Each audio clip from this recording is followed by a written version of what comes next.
parabole des talents, Matthieu chapitre 25, le Seigneur a donné des talents proportionnellement à la capacité de chacun.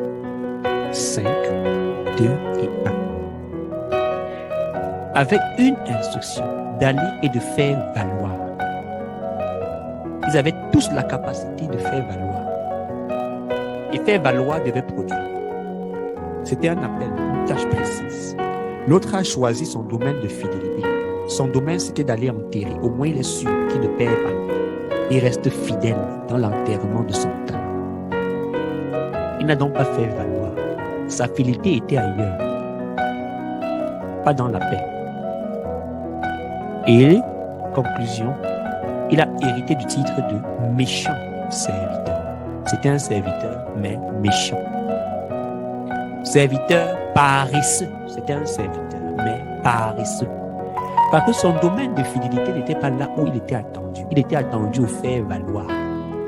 Lui, il a choisi d'aller enterrer. Il est resté fidèle à garder son talent bien enterré. Mais ce n'était pas le domaine de son appel.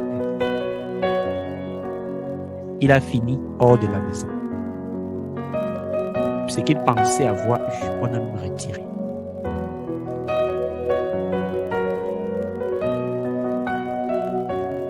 Plusieurs mesurent la fidélité par des activités qu'ils font, qu'on appelle les routines. Je parle de la fidélité du caractère, de la nature de Dieu.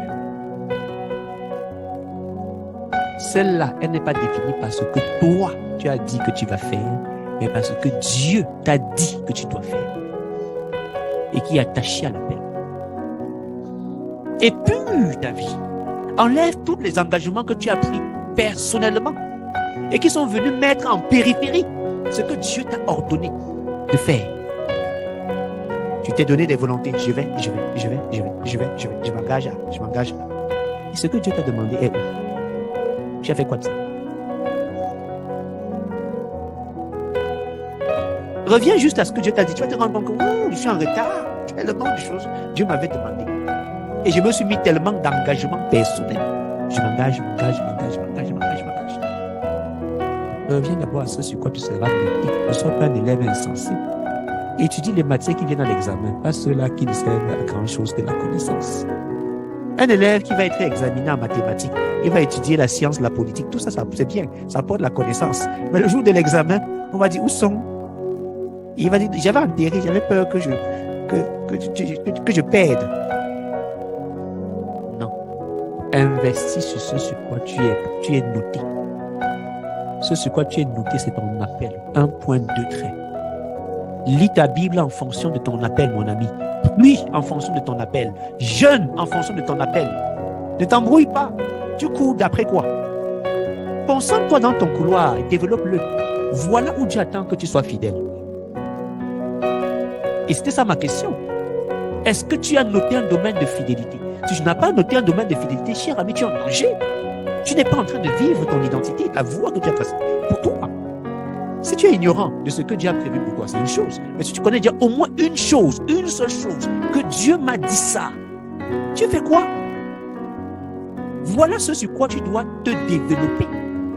Et c'est là-dessus que ton caractère est, comment dire, il y a un terme anglais qui dit mandatory et obligatoire. Parce que ta fonction est attachée à ta vie et à ton caractère. Une femme de prière ne peut pas se mettre en colère et sortir des mots d'insulte. La même bouche qui s'élève à Dieu ne peut pas maudire les hommes pour lesquels elle intercède pour leur salut. Une femme qui prie pour le perfectionnement de Christ ou un homme dans la vie d'un individu ne peut pas être le premier à juger et à condamner l'individu.